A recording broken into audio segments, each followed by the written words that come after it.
Welcome to Kannan info Tamil. நம்ம இன்னைக்கு என்ன டாபிக் பார்க்க போறோம் அப்படின்னா, இந்தியா தேஜஸ் MK2 அப்படிங்கிற ஒரு மல்டி ரோல் ஃபைட்டர் ஜெட் விமானத்தை டெவலப் செய்து வந்துகிட்டு இருக்காங்க. தற்போது இந்த தேஜஸ் MK2 விமான ப்ராஜெக்ட் குறித்து சில மகிழ்ச்சிகரமான முக்கியமான விஷயங்கள் வெளிவந்திருக்கு. தேஜஸ் MK2 விமான ப்ராஜெக்ட்ல என்ன மாதிரியான முன்னேற்றங்களை இந்தியா செஞ்சிருக்காங்க, தேஜஸ் MK2 விமானங்கள் எப்படி இந்திய விமானப்படையை மாற்றி அமைக்க போகுது, இந்தியா உருவாக்கும் தேஜஸ் MK2 விமானத்தோட செயல்திறன் மற்றும் சிறப்பம்சங்கள் என்ன, இந்த விமானத்தை வரும் காலத்துல இந்தியா என்ன மாதிரியான ஆபரேஷன்கள்ல பயன்படுத்துவதற்கு திட்டமிட்டு இருக்காங்க அப்படிங்கறத பார்க்கலாம். அடுத்து இந்தியா AMCA அப்படிங்கிற ஒரு 5th ஜெனரேஷன் ஃபைட்டர் ஜெட் விமானத்தை டெவலப் செய்து வந்துகிட்டு இருக்காங்க. அப்படி இருக்கும் பொழுது எதற்காக ஒரு 4.5 ஜெனரேஷன் விமானத்தையும் சேர்த்து இந்தியா டெவலப் செய்யறாங்க அப்படின்னு சிலர் கேள்வி எழுப்புறாங்க. அந்த விஷயம் குறித்தும் நம்ம டீடைலா இந்த வீடியோல பார்க்கலாம். இந்தியா தேஜஸ் MK2 விமானங்களை தற்போது பிரான்சிடம் இருந்து வாங்கியிருக்க ரஃபேல் போர் விமானங்களுக்கு நிகரான ஒரு அதிநவீன மல்டி ரோல் ஃபைட்டர் ஜெட் விமானமா டெவலப் செய்து வந்துகிட்டு இருக்காங்க. தேஜஸ் MK2 விமான ப்ராஜெக்டுக்கு தேவையான நிதி 2023 ஒதுக்கப்பட்டு விமானத்தோட புரோட்டோடைப் டெவலப்மெண்ட் வேலைகள் நடைபெற்று வந்துகிட்டு இருக்கு. தேஜஸ் MK2 விமானத்தை ஏரோநாட்டிக்கல் டெவலப்மெண்ட் ஏஜென்சி மற்றும் இந்துஸ்தான் ஏரோநாட்டிக்ஸ் லிமிடெட் நிறுவனம் இணைந்து டெவலப் செய்து வந்துகிட்டு இருக்காங்க. தேஜஸ் MK2 விமானங்களை பயன்படுத்தி air superiority, deep strike, surveillance, reconnaissance, suppression of enemy air defence போன்ற பல்வேறு விதமான ஆபரேஷன்களை கேரி அவுட் செய்ய முடியும். தேஜஸ் MK2 விமானங்களை கொண்டு தற்போது இந்திய விமானப்படையில் பயன்பாட்டில் உள்ள ஜாகுவார், மிராஜ் 2000, MiG-29 போன்ற விமானங்களை ரீப்ளேஸ் செய்வதற்கு இந்தியா திட்டமிட்டு இருக்காங்க. தேஜஸ் MK2 விமானத்தில் உள்ள 90% பாகங்கள் இந்தியாவிலே தயாரிக்கப்பட உள்ளது. நீங்க கூட நினைக்கலாம், இந்தியா ஏற்கனவே தேஜஸ் MK1 மற்றும் தேஜஸ் MK1A விமானங்களை டெவலப் செய்து முடிச்சிட்டாங்களே, அப்படி இருக்கும் பொழுது எதற்காக தேஜஸ் MK2 அப்படிங்கிற இன்னொரு ஃபைட்டர் ஜெட் விமானத்தை இந்தியா டெவலப் செய்யறாங்க அப்படின்னு. அதாவது இந்த தேஜஸ் MK2 விமானங்கள் பழைய தேஜஸ் விமானங்கள்ல இருந்து முற்றிலும் வேறுபட்டது. விமானத்தோட சைஸ், ஆபரேஷனல் கேப்பபிலிட்டி போன்ற பல விஷயங்கள்ல தேஜஸ் MK2 விமானம் முற்றிலும் வேறுபட்டது. இந்த விமானத்தை முற்றிலும் புதிதாக டிசைன் செய்து இந்தியா உருவாக்கி வந்துகிட்டு இருக்காங்க. இந்த சூழ்நிலையில தான் தேஜஸ் MK2 விமானத்தோட டெவலப்மெண்ட் குறித்து சில முக்கியமான விஷயங்கள் வெளிவந்திருக்கு. அதாவது தேஜஸ் MK2 விமானங்களோட ரோல் அவுட்ட இந்த வருடம் நவம்பர் மாதம் நடத்துவதற்கு இந்தியா திட்டமிட்டு இருக்காங்க. இந்த ரோல் அவுட்ல பல முக்கியமான நபர்கள் கலந்து கொள்ள போறாங்க. இதனால நவம்பர் இல்லனா டிசம்பர் மாதத்துக்குள்ள தேஜஸ் MK2 விமானத்தோட ரோல் அவுட் நடத்தப்படும். தேஜஸ் MK2 விமானத்தோட ரோல் அவுட் ஒரு சரித்திர முக்கியத்துவம் வாய்ந்தது அப்படின்னு டிஃபென்ஸ் எக்ஸ்பர்ட் சொல்றாங்க.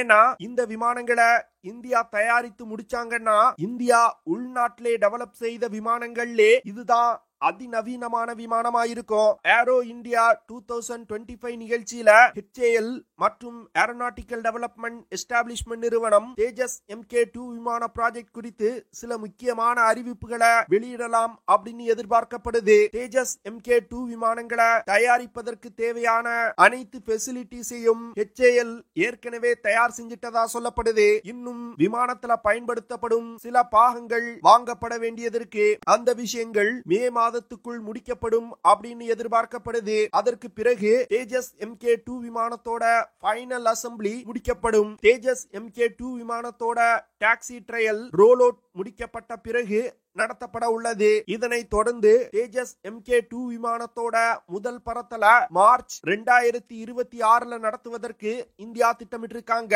இதனால தேஜஸ் MK2 விமான டெவலப்மெண்ட் அதிவேகமா நடந்து வருவது ரொம்ப தெளிவா தெரியுது. இந்தியா உள்நாட்டிலே டெவலப் செஞ்சிருக்கும் தேஜஸ் MK1A மற்றும் AMCA 5th generation fighter jet விமானத்திற்கு இடையே நிறைய டெக்னிக்கல் கேப் இருக்குது. இந்த கேப்பை நிரப்புவதற்காக தான் இந்தியா தேஜஸ் MK2 விமானங்களை டெவலப் செய்து வந்துகிட்டு இருக்காங்க. தேஜஸ் MK2 விமானங்கள் வரும் காலத்துல இந்திய விமானப்படையில மிகப்பெரிய அளவுல பயன்படுத்தப்பட உள்ளது. தற்போது பயன்பாட்டில் உள்ள அனைத்து வெளிநாட்டு விமானங்களையும் நீக்கிட்டு தேஜஸ் MK2 விமானங்களை தான் இந்தியா பயன்படுத்த போறாங்க.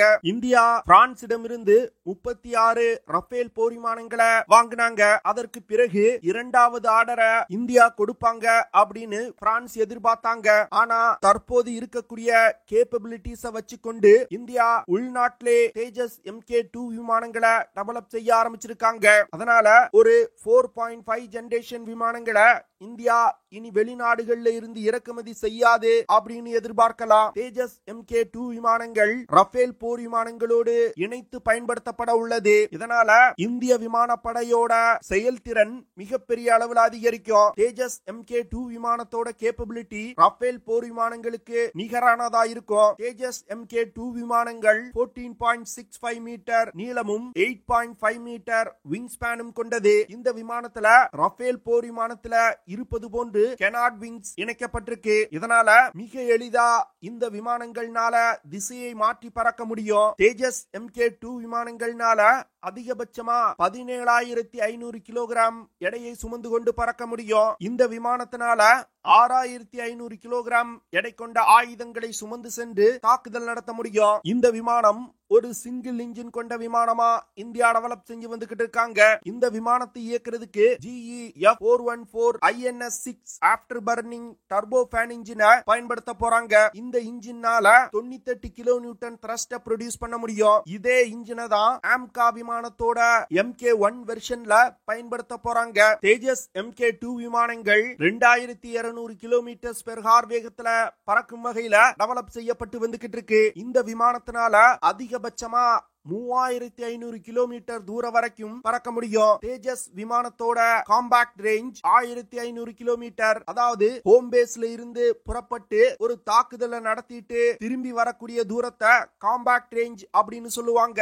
அதுல அதிகபட்சமா 1500 கிலோமீட்டர் தூரத்துல உள்ள இலக்குகளை தாக்க முடியும். அடுத்து இந்த விமானத்தினால 56,758 அடி உயரத்துல பறக்க முடியும். அடுத்து தேஜஸ் MK2 விமானத்துல ஒரு 30 மில்லிமீட்டர் GSH-31 ஆட்டோ கேனன் இணைக்கப்பட்டிருக்கு. தேஜஸ் MK2 விமானத்துல ஆயுதங்களை எடுத்து செல்வதற்கு 13 ஹாட் பாயிண்ட்ஸ் கொடுக்கப்பட்டிருக்கு. இந்த 13 ஹாட் பாயிண்ட்ஸ் பயன்படுத்தி தான் 6.5 டன் எடை கொண்ட ஆயுதங்களை சுமந்து சென்று தாக்குதல் நடத்த முடியும். இந்த விமானத்துல சில வெளிநாட்டு ஆயுதங்கள் மற்றும் உள்நாட்டு ஆயுதங்களை இணைத்து பயன்படுத்துவதற்கு இந்தியா திட்டமிட்டிருக்காங்க. ரஃபேல் போர் விமானத்துல இருக்கக்கூடிய சில முக்கியமான ஆயுதங்கள் இந்த விமானத்திலையும் இணைக்கப்பட உள்ளது. ஏன்னா ரஃபேல் போர் விமானங்களோடு இணைத்து இந்த விமானத்தை பயன்படுத்த போறாங்க. தேஜஸ் MK2 விமானத்தோட ஏர் டு ஏர் மிசைல்களை பொறுத்தமட்டில் மைக்கா, ஆஸ்ராம், மிட்டியார், அஸ்த்ரா போன்ற ஏர் டு ஏர் மிசைல்களை இந்தியா பயன்படுத்த திட்டமிட்டிருக்காங்க.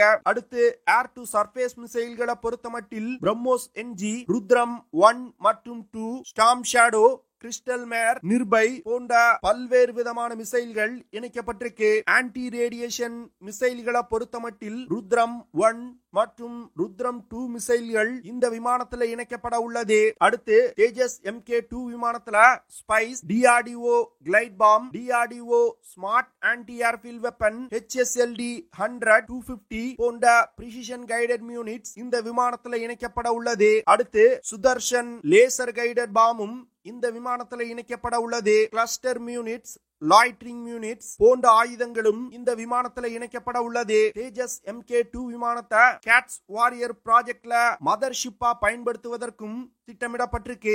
அதனால காம்பாக்ட் ஏர் டீமிங் சிஸ்டத்துல உள்ள ட்ரோன்களை இந்த விமானத்துல இருந்து கட்டுப்படுத்த முடியும். அந்த ட்ரோன்களை பயன்படுத்தி மிகப்பெரிய தாக்குதல்களையும் நடத்த முடியும். அடுத்து இந்த விமானத்தினால அன்கைடட் பாம்ஸ் பயன்படுத்தியும் தாக்குதல்களை நடத்த முடியும். தேஜஸ் MK2 விமானத்துல பயன்படுத்தப்படும் ஆயுதங்களை பார்க்கும் பொழுதே உங்களுக்கு தெரிஞ்சிருக்கும். ரஃபேல் போர் விமானத்துல பயன்படுத்தப்படும் பெரும்பாலான ஆயுதங்கள் இந்த விமானத்திலையும் பயன்படுத்தப்பட உள்ளது. அடுத்து இந்த விமானத்துல LRDE Uttam AESA radar system இணைக்கப்பட உள்ளது. இந்த ரடார் சிஸ்டம் முழுக்க இந்தியாவிலே தயாரிக்கப்பட்டிருக்கு. இதனால நீண்ட தூரத்துல உள்ள ஏரியல் டார்கெட்டுகளை கூட இந்த ரடார் சிஸ்டத்தினால கண்டுபிடிக்க முடியும். அடுத்து CASDIC அப்படிங்கிற unified electronic warfare suite system இந்த விமானத்துல இணைக்கப்பட்டிருக்கு. எதிரி மிசைல் தாக்குதலில் இருந்து விமானங்களை பாதுகாப்பதற்கு இந்த எலக்ட்ரானிக் வார்ஃபேர் சூட் சிஸ்டம் பயன்படுத்தப்பட உள்ளது. அடுத்து இந்த விமானத்துல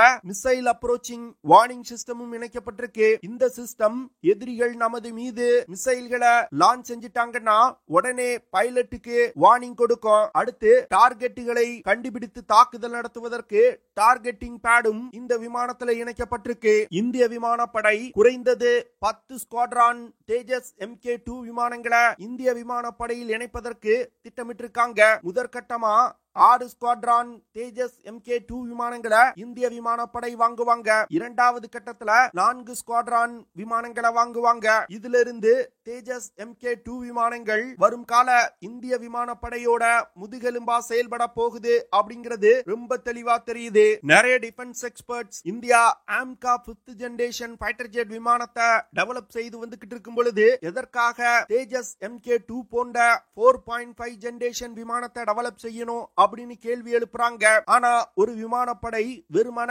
5th ஜெனரேஷன் ஃபைட்டர் ஜெட் விமானங்களை மட்டும் பயன்படுத்தி இயங்க முடியாது. 5th ஜெனரேஷன் ஃபைட்டர் ஜெட் விமானங்களை இயக்க ஆகும் செலவு ரொம்ப அதிகமா இருக்கும். அதனால ஏர் டிஃபென்ஸ் சிஸ்டங்களால் பாதுகாக்கப்பட்ட டார்கெட்டுகளை தாக்குவதற்கும் சிட் அப்படின்னு சொல்லப்படும் suppression of enemy air defence ஆபரேஷன்கள்ல மட்டுமே 5th ஜெனரேஷன் ஃபைட்டர் ஜெட் விமானங்களை இந்திய விமானப்படை பயன்படுத்துவாங்க.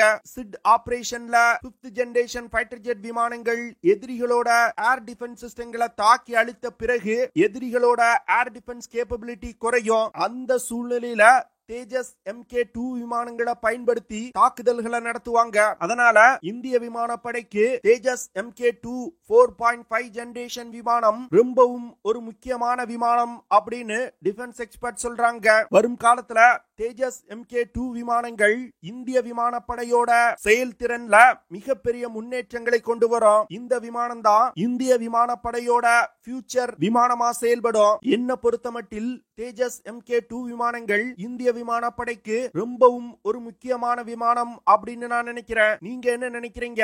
இந்தியா தேஜஸ் MK2 விமானத்தை தயாரிப்பது சரியா இல்ல முழுக்க முழுக்க AMCA விமான டெவலப்மெண்ட்டை மட்டும் இந்தியா செஞ்சா போதுமா அப்படிங்கறத கமெண்ட் பண்ணுங்க. ஓகே ஃப்ரெண்ட்ஸ், நம்ம வீடியோவோட நிறைவு பகுதிக்கு வந்துட்டோம்.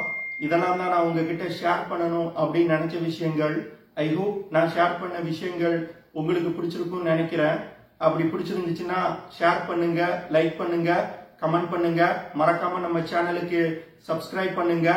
See you in the next video. Jai Hind.